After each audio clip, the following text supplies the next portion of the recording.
Welcome. Take It Up with Jessica Lee. I'm here with Kathleen Rouse from Financial Force. And Kathleen, you are in charge of customer success, right? Head of customer success, which is a hot topic. And you just came out of a conference that's all about customer success. Yes. So I wanted to welcome you to the show. And let's hear it about Financial Force and about this industry that you are in. Absolutely. Well, first, thank you for having me on this show and giving me the opportunity to tell the story of Financial Force. My pleasure. And so for all of those that don't know about Financial Force, we are the #1 professional services automation tool and the only customer-centric ERP solution built on the Salesforce platform. So a lot of times, that's a lot of words, and oftentimes people want to know, what does that mean? But we drive business value for our customers, such as Highland, which is the leading content management solution provider for companies in the higher ed industry, financial institutions, healthcare. And they recently were evaluated by Nucleus Research, who looked at the return on investment from their investment with Financial Force, found that in less than 2 months, they achieved a 695% ROI. Wow. So really tremendous work to the team and through the use of our professional services tool. That's a great story. It's a great story. And I also want to call out Methods is another customer of ours. Okay. They are based in the UK. They partner with government agencies and are really focused on transforming the way that the public sector operates. Okay. And so they've been using our solution. They're using the full breadth of the solution from our professional services to our ERP solutions. And they're driving and achieving significant success. There's things like 40% reduction on finance activities, really tremendous results for our customers, such as those. And customer success is a challenging role because you have to prove your value every time to make sure they renew the contract. Yes, right. That's right. And you've built up this customer success organization from scratch, the strategy, the operations of it. Tell us, what does it take to be successful and how do you measure success? Oh, great question. Well, first, within Financial Force, the customer success team owns the revenue of the customer base. And so what that means is that we want to be very clear and respect the investment that our customers make with us. Pretty significant investment with us. And so it's very important from, when I came into the organization, it's my own passion to ensure that customer success managers are true advisors to our customers. So first, we took time to define the customer lifecycle, from the evaluation phase through the new customer implementation, adopting, and then seasoned customer phase. And it was super important to me to make sure we understood through interviews and conversations with our customers, whether or not our customers were achieving the value that they wanted to achieve, and were we addressing the goals that we wanted to achieve at each point of the customer life cycle. So that was really important to me as I built out how the team would engage with our customers and at what point in their journey would they engage and how would they engage. I see. Yes. I would assume that you have to be very technical in knowing the product, like Financial Force product, to be able to recommend opportunities for additional value to the client. Is that right? Absolutely. Well, what's interesting is actually, when I think about the team that I've built, I have folks that are, and just to take a step back, the team is structured from the customer success managers who are aligned to our customers, and they should be the experts on how our customers are using our products and the value that they're looking to gain out of our products. Then I have a team of technical customer success managers, which are aligned to the products. I see. And so that being said, and those technical customer success managers come in at very finite very specific times in the customer life cycle to address challenges to get them to the next phase of adoption. So that being said, I actually have a broad mix of the backgrounds of my team, and I'm really proud of that. So I do have people that are developers, ex-developers, or they say recovering developers, if you will. I have folks that are really fantastic relationship managers. Okay. I have people that actually were product owners. They used to be Financial Force customers, and so they can really understand what our customers are going through. So really fortunate to have built a tremendous team from various backgrounds. And I would say that when I think about the traits of a really successful customer success manager and the people that have excelled within my team, they are curious, they are passionate, and they are able to empathize with the customer so that they can always, put themselves in their shoes and figure out what is it that we can do to help you get to the next stage in your journey. What challenges do you face now? I know that within the customer success, you have tools to look at a lot of data and you get a lot of signals to be proactive, right? But what are the challenges you're trying to solve? Yeah, it's a great question. Well, first, I want to just highlight that our team achieved a 90+% renewal rate. Okay. And we've got a really strong retention of our customers.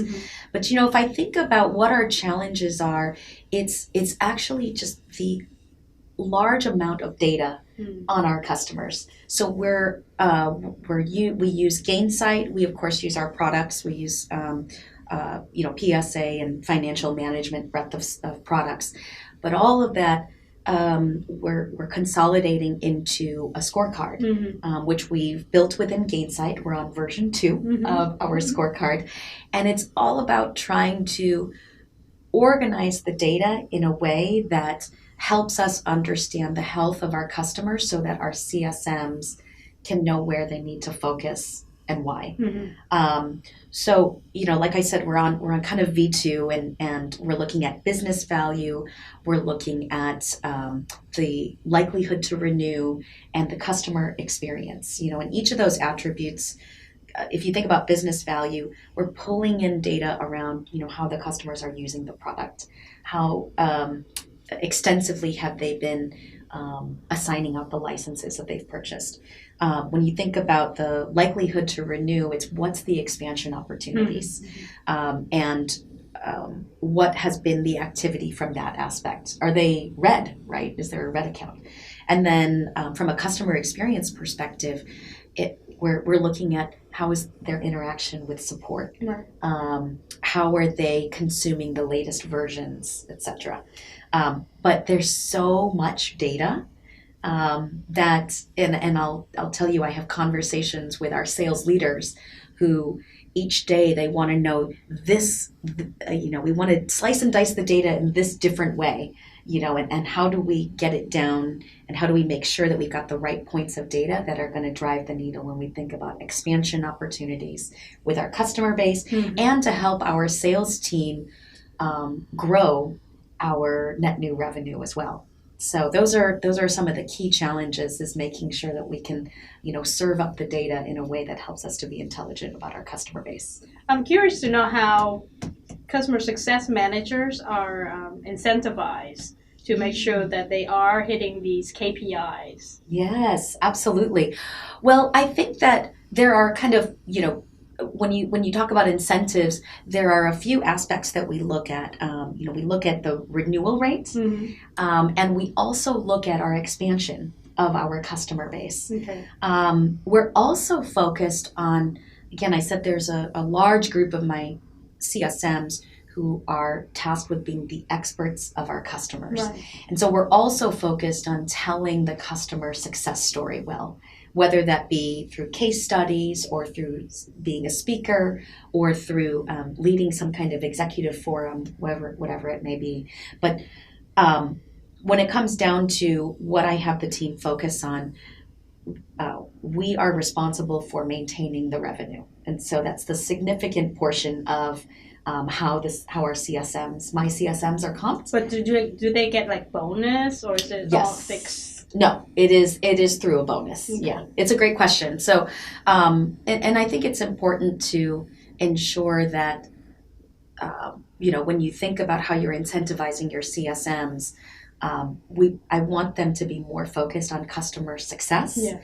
And then beyond that is, the bonus based on the retention rate, the expansion rate, etc. That makes sense. Yes. Yes. Mm-hmm. Because I think that on the sales side, it's already assumed you get base and commission. Yes. You want to motivate the salespeople to close deals. But on the customer success side, which is sales and customer service combined Yes. really in one person, there's got to be a similar structure to what salespeople are incentivized to do. I think that makes sense. Exactly. Well, and it's a good point you raised. The other piece that we recently introduced, and I have to give props to my chief operating officer, who advocated for the CSMs to have a path to President's Club. Mm-hmm. And Great idea. Yes.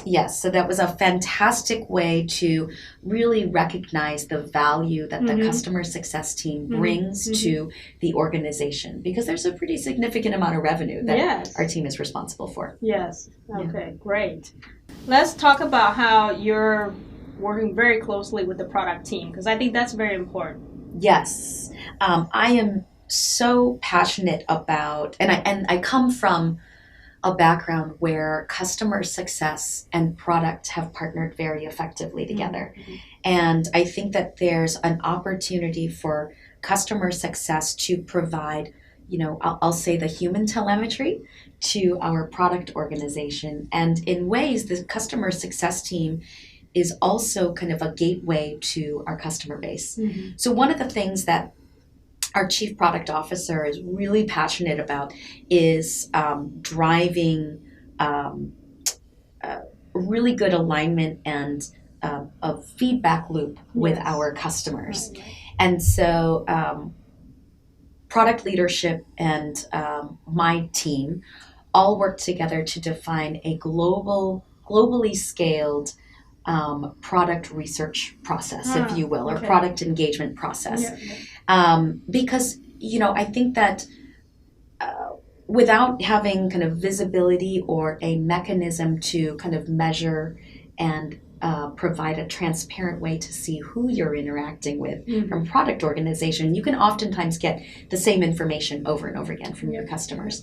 So I partnered with the product leadership to define a scalable product research engagement process. It's all built within our tool in Salesforce, where Salesforce and Financial Force, where we are tracking these research engagements as product is going through and building out their features. Maybe they're even just defining a proof of concept, or they have some wireframes that they want to show to a customer. The CSMs can then nominate their customers and say, hey, we have customers that are either particularly interested in this or they're challenged in this area. And so we've really built a really strong process around bringing our product and our custom product team and our customers together effectively. And now our customers, one, they feel like they have a voice in the product development process. Two, the product team is delivering what our customers want, and they can very clearly show these are the customers that have influenced our current release. So really proud of that. The CSMs are super excited about it as well, because they can very easily see who our product team has engaged with and what is the feedback. Okay, so a lot of things going on. What are you excited about? What's the next big thing for you? Yes, great question.